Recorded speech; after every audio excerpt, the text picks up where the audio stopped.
पर इजराइल लगातार कार्रवाई कर रहा है। इजराइल की सेना उन इलाकों में लगातार हमले कर रही है जहां हमास के कैंप मौजूद हैं। इजराइल की वायुसेना ऐसे इलाकों पर लगातार बमबारी कर रही है।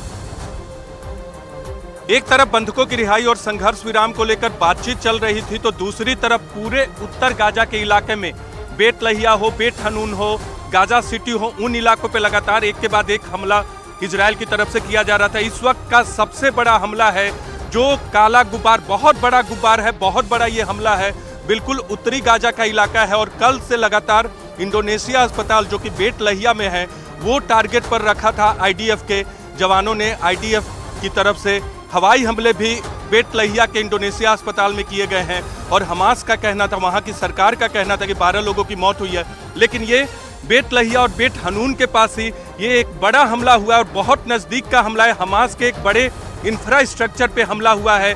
काला धुआं न्यूज़ 18 इंडिया के कैमरे पे आप देख रहे हैं, कैमरा पर्सन करम सिंह आपको दिखा रहे हैं। और दूसरी तरफ हर तरफ धुआं ही धुआं आपको नजर आ रहा होगा।